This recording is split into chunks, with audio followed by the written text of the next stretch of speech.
Welcome back to the Play-by-Play podcast. This is episode number 47, where today we will be going over the recent news / recent drama going on in Cincinnati Bengals training camp, where star receiver Ja'Marr Chase is holding out and looks for a brand new contract extension with the Bengals. Plus, some New Mexico State Aggies news, their recent win against Southeast Missouri State, and how they can continue to improve on that win and potentially win more games and qualify for a bowl game. Commentary of football across the world starts right now.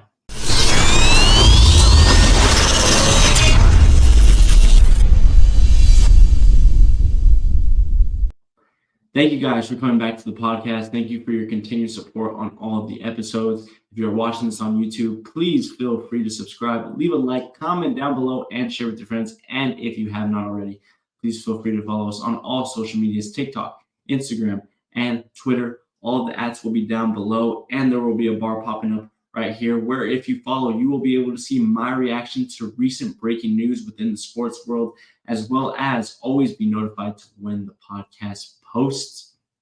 Without further ado, let's get into this. Now, starting with professional football with the Cincinnati Bengals. Like I mentioned, Ja'Marr Chase, a huge holdout during Bengals practice right now as he is looking for an extension. It has been a drama that has been kept under wraps, seeing as the Dallas Cowboys have held most of the spotlight with CeeDee Lamb wanting his extension. But now, with Lamb out of the picture, with Lamb getting his money, we move on to Ja'Marr Chase, who's a little bit more interesting of a situation because he still has 2 years left on his contract. He's still on his rookie deal, but he has a little bit more of time before the Bengals can extend him. And that seems to be one of the problems why the Bengals are kind of pushing the brakes on him and waiting to extend him. But another one of those issues right here for the Cincinnati Bengals is if they sign him to an extension right now. Sure, a lot of people look at it saying if you sign him right now, you would save money. His market price is going to skyrocket in his contract ending year, and potentially a year or two more of play. He could be commanding, Justin Jefferson, CeeDee Lamb type numbers. He could even potentially be the highest paid receiver in the league. So why waste it? But if they did sign him to an extension right now, that would not only increase their need to pay him going forward, but it would also increase his salary over the next 2 years. Now, I believe it would be a $4, $5, potentially even $6 million difference over the next couple of years. But as we know, this is the Cincinnati Bengals. This is a franchise that has been tarnished with having cheap ownership, with main owner Mike Brown owning 97% of the franchise. He has been known to be somebody that does not like to go after star free agents, that does not like to capitalize on winning opportunities and adding to his team and continuing to make them a contender. We saw it when they were successful in the late 2000s, early to mid 2010s with Coach Marvin Lewis, Andy Dalton, AJ Green. They had Giovanni Bernard. They had a very solid defense in the back, headlined by guys such as Carlos Dunlap, Vontaze Burfict. I could continue to go on and on. But as we saw, that team was solid for a very long time. But the team composition as a whole did not really change. You did not see very many moves made by that team, except for some of the key line draft picks that they put in place. In fact, you could say that the only real addition that they made to that core in the mid-2000s, probably one of the most influential signings that the Bengals have had in the last 20, 30 years, was signing Adam Pac-Man Jones at cornerback.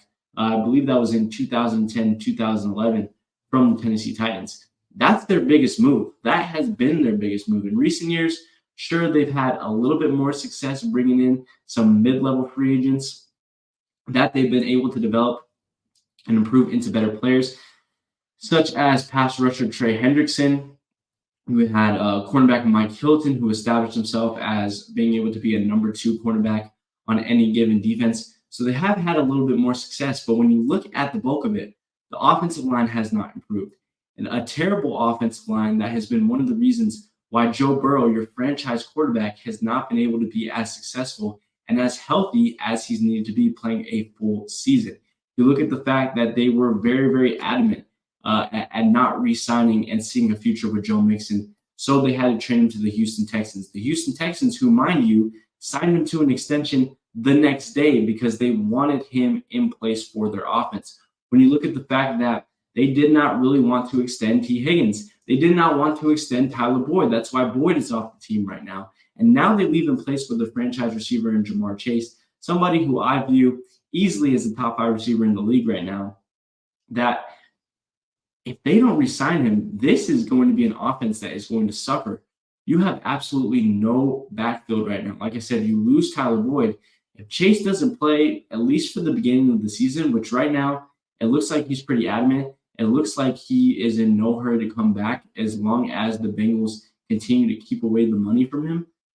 This is an offense that is really going to struggle. You're really only going to have Joe Burrow and T. Higgins at the forefront of this. And the important thing here for Cincinnati is getting off to a hot start, because you have some tough divisional games in place. They have to play the Chiefs early on in the season, so you'd like to compete in those games. And if they get caught behind early in this talented AFC North, it's going to be really difficult for them to catch up, even if Chase does come back.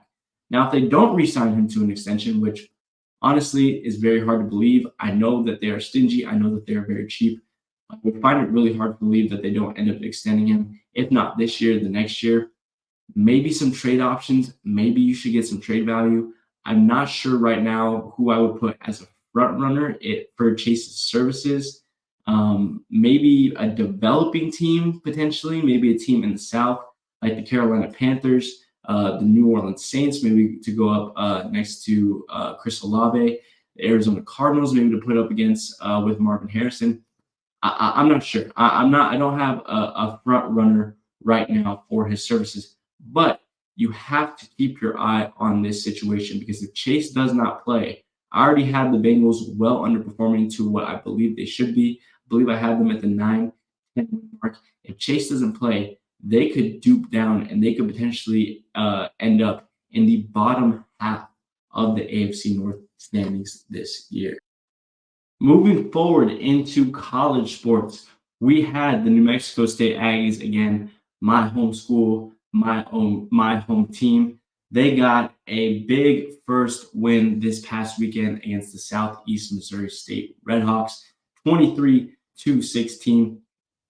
But there was still a lot to desire out of this performance. There's still a lot more that you would like to see out of this team.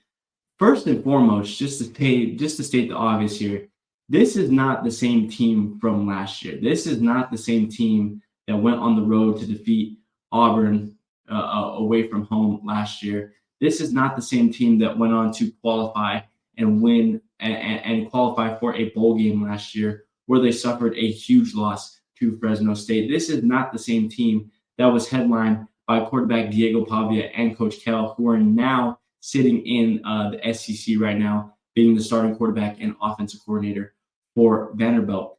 It's a very, very different team. It does not have the same talent as they did last year. I just mentioned Pavia and Coach Kell. They also lost their star receiver, Hudson, to transfer. I believe he transferred over to Mississippi State. So they lost their star receiver. I believe they do not have the same running back from last year. There was a lot missing from this team, and you could see it in the performance. The passing attack was not good at all. Statistics: starting quarterback Parker Awad went 5 for 17. Yes, that's right.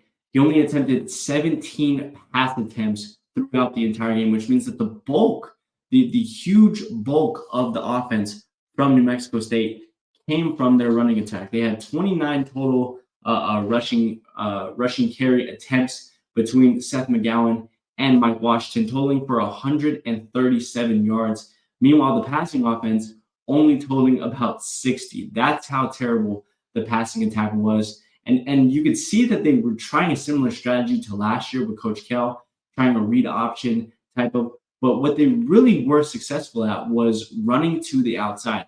Seth McGowan is an absolute tank for this team, an absolute tank. He was able to run through several of Southeast Missouri State's defenders. He ended up totaling in 2 touchdowns. He was great in goal line.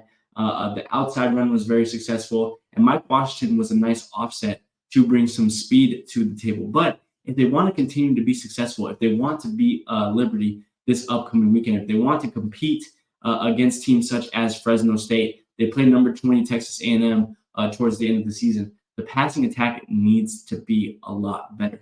Now, defensively, there was a lot to like. I thought that the defensive line did a solid job with pushing the offensive line back on rushing attack. They were able to stuff most of the rushing attempts that Southeast Missouri State had, but would still like them to get a lot more pressure on the opposing quarterbacks. That was one thing that I saw early on is there wasn't any pressure at all. They didn't have any sacks throughout the entire game. They totaled, I believe, 4 tackles for loss in the total game, which isn't bad whatsoever.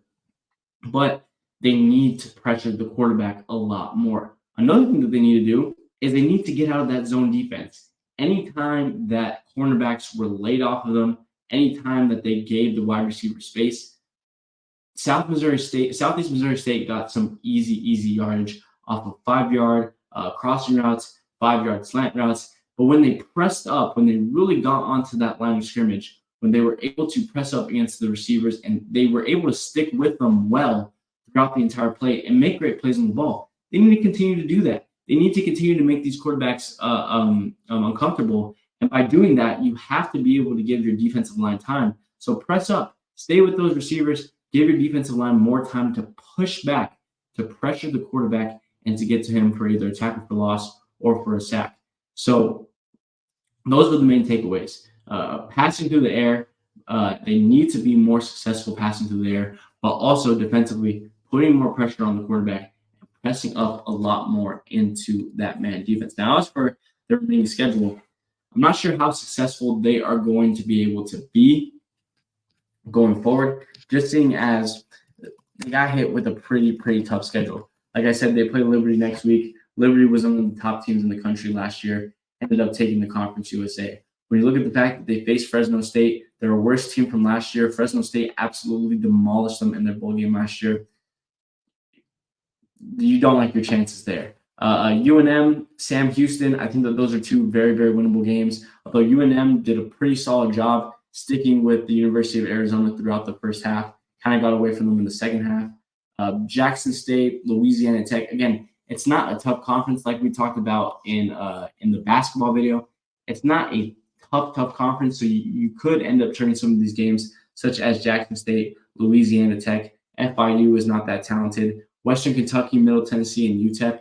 I think that's where you start to have a little bit more of a problem, especially against UTEP to end the season, although that's at home. And then, of course, the big one for them, their biggest game of the year, playing number 20 Texas A&M. Very comparable to the Auburn game that they had last year, even though Auburn probably had one of the worst seasons in program history, in my opinion. I believe that was one of the most untalented Auburn teams that we've seen in years.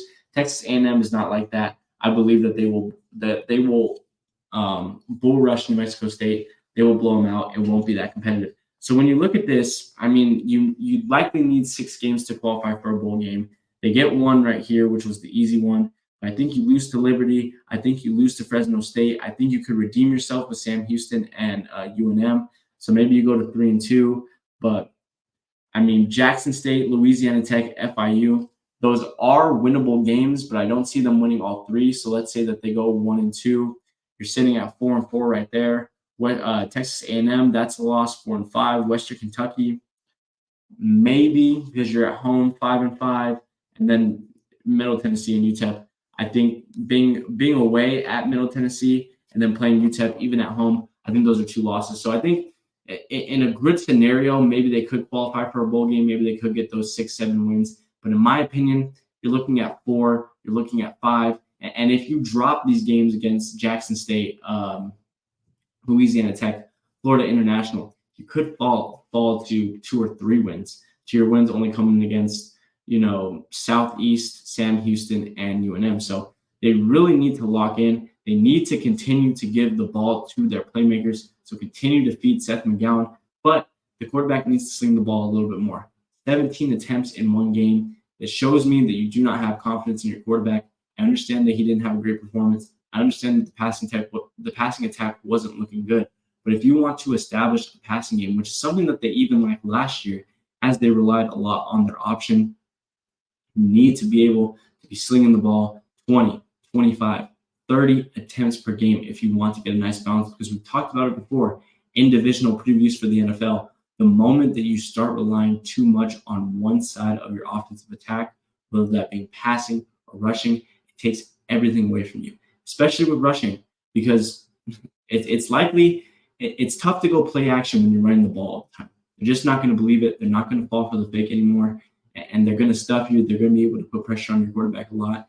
And because you don't have your star receiver and Hudson anymore, because you don't have Diego Pavia anymore, because you don't have Coach Kell, who had so much confidence, so much familiarity with his offense and with his quarterback, can they get it going? I'm not 100% sure. That's just something that we're going to have to see develop over the next couple of games. Liberty is going to be a huge test. I don't think that they'll beat them, but if they can stick with them, if they can get some stops, maybe if they could start popping more offensively, I think that would be a huge bright spot. I think Liberty is a huge, huge test just to see where you are in standing with the rest of your conference. Because if you can go out and compete with them, if you can lose by 7, 10 points maybe by a 2-score game, then yeah, you can beat Sam Houston, you can beat Jackson State, you can beat Louisiana Tech, FIU, maybe you can beat Middle Tennessee on the road. But if they go out there, if they get blown out by 21, 28, 30-plus points, it's going to be a very long season. It's going to be a very long season that I think is going to lack a lot of offensive opportunity, and that's going to lack a lot of offensive pop. And you're really going to be relying solely on your secondary and your rushing game.